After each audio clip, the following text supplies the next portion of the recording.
welcome back to the kitchen. Today we're going to be making something really basic, just scrambled eggs.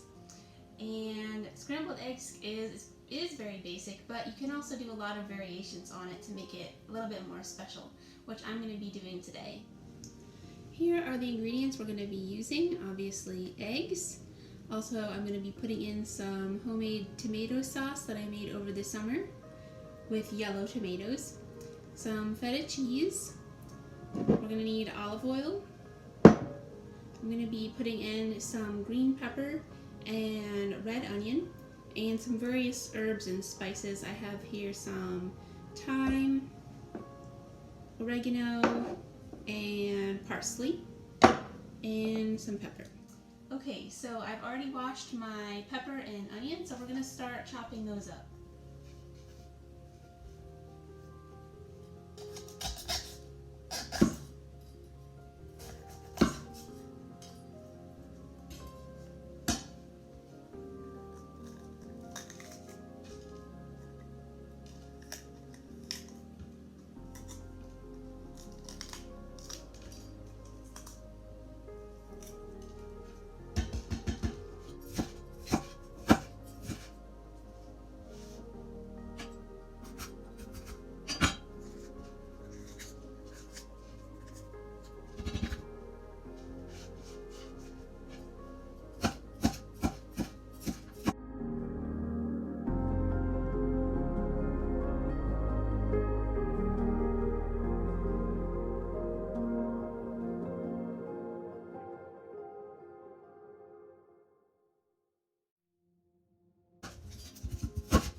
I have all our vegetables chopped here. I chose to use the whole pepper and only half of the onion. You can choose whatever you like. And I chopped them up, not super fine, but I didn't want a bunch of giant chunks either, so it's up to you how fine you want to chop yours. I have here my large skillet, sort of a skillet slash saucepan. And because I'm going to be making a big batch of scrambled eggs today. So I'm going to turn on my stovetop.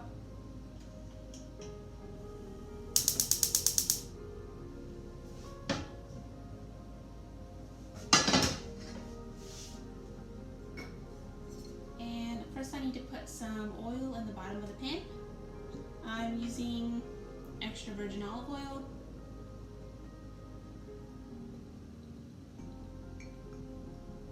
You really don't have to be shy with this. It is good for you after all. So I put in about that much. I'm going to let that get hot before I add my vegetables. I will start adding some herbs a while. If you add the herbs first during the vegetable sauteing stage, rather than adding them later after you add the eggs, it just makes the flavor a little bit stronger because you're letting the herb flavors get infused into the food from the very beginning. Okay. So I have my parsley.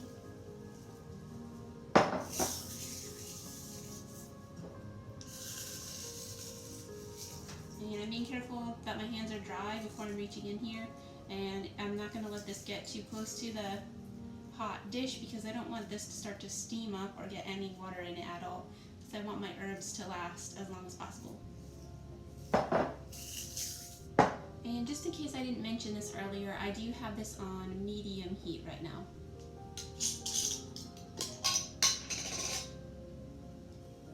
Medium to medium high is what you want for sauteing normally. And this is my thyme.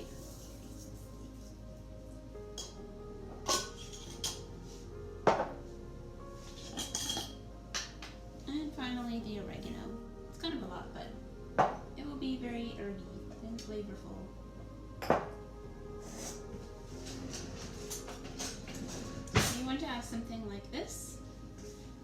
So you can either drop a little piece of your vegetable onto the pan and see if it sizzles. Nope, not yet. Or another thing you can do is take a little bit of water and just flick it on and see if the droplets sizzle. So this is not hot enough yet. Alright, I think it might be ready yet, so I'm going to flick some water on. And you can hear the sizzle. Okay, so I flicked the water onto the skillet and it sizzled, so we know it is hot enough to add our vegetables.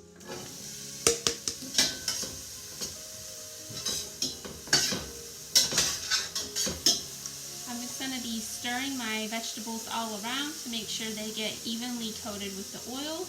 Also with sauteing, the definition of sauteing is you're supposed to keep everything moving around constantly. Sauté actually comes from the French sauté, which means to jump. So it's like you're keeping the food jumping around.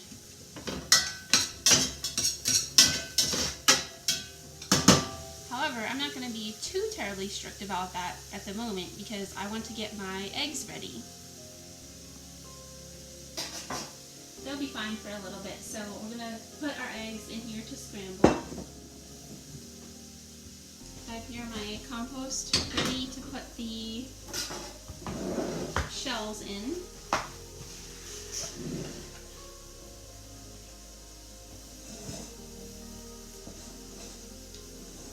I just like to hit my egg on the side of the dish until I start to see it get crackly like that, and then I just stick my thumb in there and pry off the top like a little lid. That's my favorite way to crack the eggs because most of the time it keeps me from getting drips of egg going down the side of the outside of the bowl.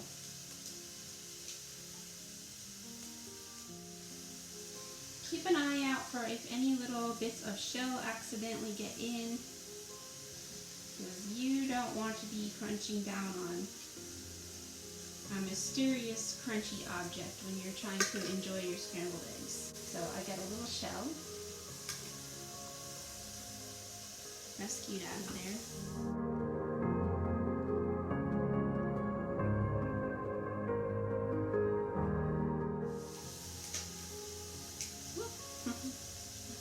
Sort of exploded. Okay.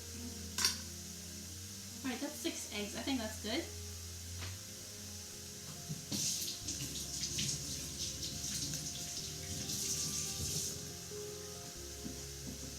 In case you don't know, you should always wash your hands after you touch raw eggs, and that's because of salmonella.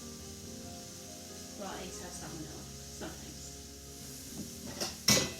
Alright, let's do a bit more sauteing here on our poor neglected vegetables.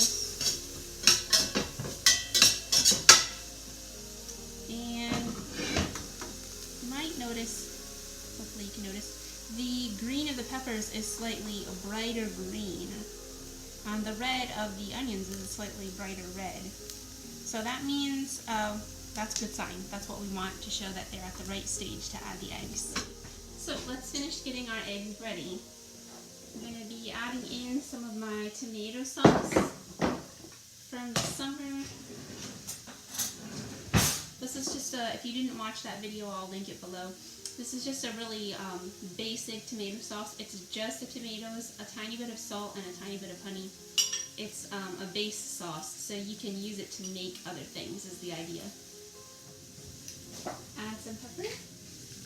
I don't like to add any salt to my scrambled eggs because I'm already adding the feta cheese, which is pretty high in salt. Another really good thing that I like to add to scrambled eggs sometimes is ricotta cheese. That's really good if you scramble that in with the eggs. Or just any other kind of cheese that you like.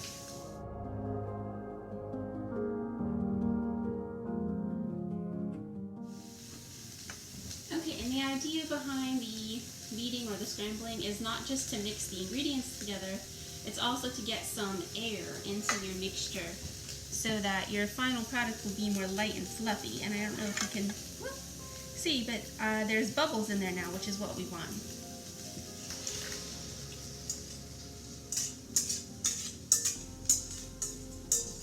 Don't waste any of the good eggs. More tomatoes, which are sticking to the whisk. Okay, so the goal is to let this sit for maybe 2 minutes or so, and then start scraping and moving it around with this, but not before, because we want a layer of cooked eggs to form at the bottom of the pan first before we start with our further scrambling.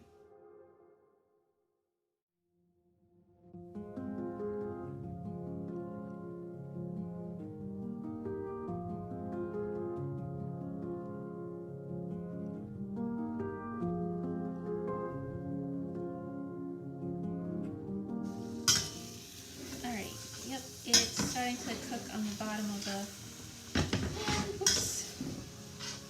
Try to get a little bit brown in that one spot.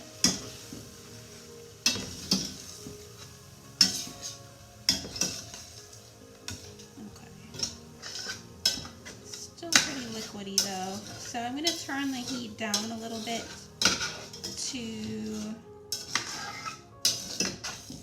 just below medium, I think, because I want this to keep cooking without burning. Okay, it's been a couple minutes,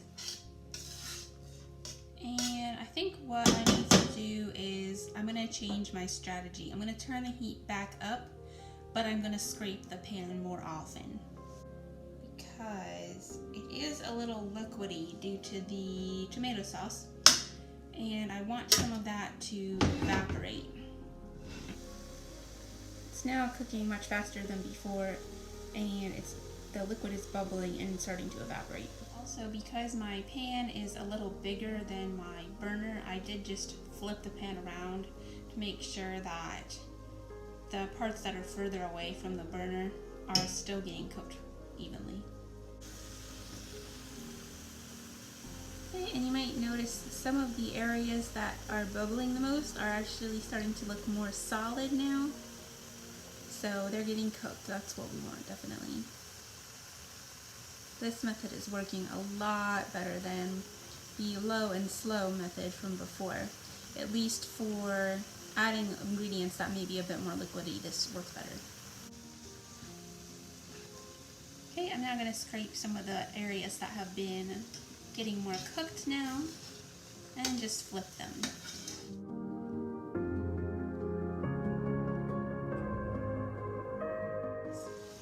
This is actually my first time trying the tomato sauce in scrambled eggs. Before, I've used the tomato sauce for making frittatas, which you cook low and slow, and you don't scramble, you just let it sit in a layer. I have a frittata video too, which I can link below. So it took a little getting used to.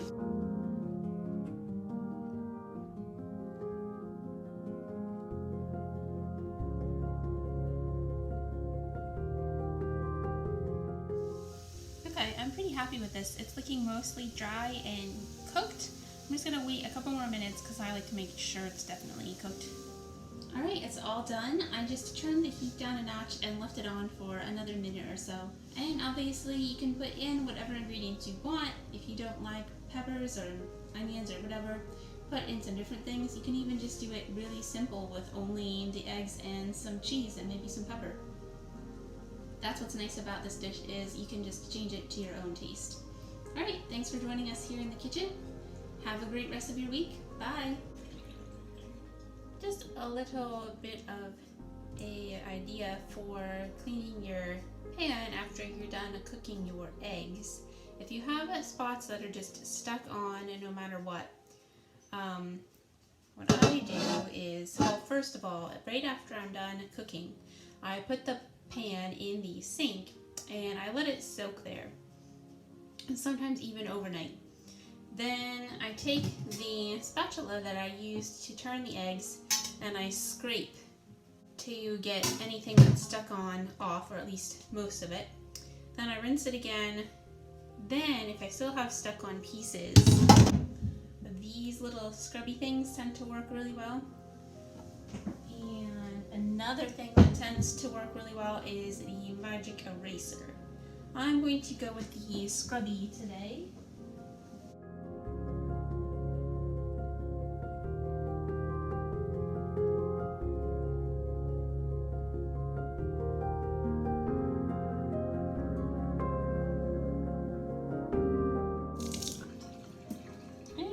All done and shiny. And don't forget to scrub your scrubby so you don't get little egg bits stuck all over it that are going to make it disgusting for future use.